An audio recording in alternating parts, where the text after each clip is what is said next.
جس طرح ہماری کوشش ہوتی ہے نا کہ ہم آگے بڑھ جائیں، آگے بڑھنے کے لیے کیا دوسروں کو ہرانا یہ ضروری ہے؟ دوسروں کو پیچھے چھوڑنا کیا ضروری ہے؟ ایک ادارے میں ایک ٹیچر آیا تو اس نے سب کے ہاتھ میں ایک ایک سوئی دی اور ایک ایک غبارہ دیا، کہا کہ اس کو بھریں۔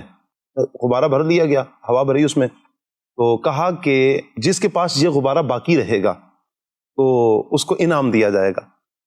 جیسے ہی اس نے سنا، کہا بھائی آپ کے پاس فقط 30 سیکنڈ ہے، کہا کہ اتنی دیر میں جس کا غبارہ جو باقی رہا، بچ گیا، اس کو انعام دیا جائے گا۔ اب وہ سوئی تھی، اپنا بچا رہا ہے، دوسرے کو پھوڑ رہا ہے، اپنا بچا رہا ہے، دوسرے کو پھوڑ رہا ہے۔ جب 30 سیکنڈ پورے تو کسی ایک کا بھی غبارہ نے پھوڑ دیا، سب کے غبارے جو ہے نا ختم کر دیے۔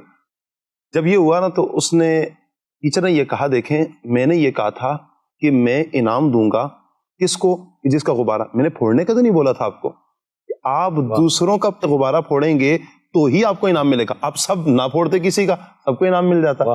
تو یہ ہے اصل بات کہ ہم اگر آگے نکلنا چاہتے ہیں تو دوسروں کو بھی اپنے ساتھ لے کر چلیں نا، اچھی نیت کے ساتھ ہم آگے لے کر چلیں گے، اس سے انشاءاللہ ہم خود بھی آگے۔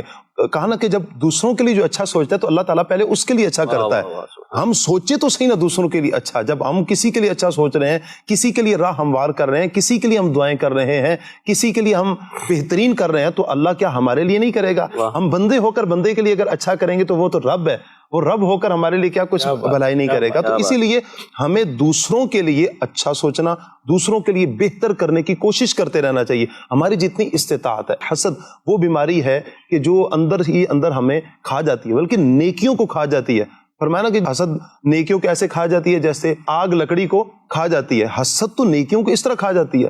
اور پھر یہی والی بات کہ جب بد نیتی پیدا ہوتی ہیں، بری نیتیں پیدا ہوتی ہیں، تو پھر اندر کتنی ہی بیماریاں، قلبی بیماریاں، بری صفات پیدا ہوتی ہیں، گالم گلوچ آ جاتی ہے بری نیت کی وجہ سے، وہ طنز آ جاتے ہیں، تانے آ جاتے ہیں، ظلم کرنا آ جاتا ہے۔ نبی رحمت صلی اللہ علیہ وسلم نے ایک مرتبہ صحابہ کرام سے پوچھا، بتاؤ کہ مفلس کون ہے؟ ہم سے بھی اگر سوال ہوگا مفلس کون ہے تو ہمارے یہاں بھی جواب یہی آتا ہے کہ مفلس تو وہی ہوتا ہے کہ جس کے پاس درم و دینار نہیں ہے، پیسے نہیں ہے، مال کی کمی ہے۔ تو صحابہ کرام سے جب نبی پاک صلی اللہ علیہ وسلم نے فرمایا کہ مفلس کون ہے، تو صحابہ کرام نے بھی یہی کہا کہ ہمارے ہاں تو مفلس تو وہی ہے یا رسول اللہ کہ جس کے پاس درم و دینار نہیں ہے، مال کی کمی ہے۔ حضور فرماتے ہیں میری امت کا مفلس وہ ہے کہ جو کل قیامت والے دن تہامہ پہاڑ جتنی نیکیاں لے کر آئے گا، پہاڑ جتنی نیکی لے کر آئے گا، لیکن اس نے کسی کو گالی دی ہوگی، کسی پر ظلم کیا ہوگا، کسی کا حق مارا ہوگا۔ کہا کہ پھر جب یہ ہوگا تو سب لوگ کھڑے ہوں گے اپنا اپنا حق لینے کے لیے، تو اللہ تعالیٰ اس کی نیکیاں دیتا جائے گا سب کو۔ حج بھی کیا ہوا تو عمرہ بھی کیا تو نیکیاں کی ہوئی اس نے، تو وہ ساری نیکیاں تقسیم کر دی جائیں گی۔ کہا کہ ابھی بھی لوگوں کا حق باقی ہوگا اور اس کی نیکیاں ختم ہو جائیں گی، پہاڑ جتنی نیکیاں لے کر آیا تھا لیکن سب ختم ہو جائیں گی۔ اب کیا ہوگا؟ کہا کہ وہ جو مدعی تھے جنہوں نے دعویٰ کیا تھا اس پر، وہ ان کے گناہوں کو لیا جائے گا اور اس بندے کے کھاتے میں ڈالا جائے گا اور پھر یہ جہنم میں ڈال دیا جائے گا۔ یہ کیا ہے؟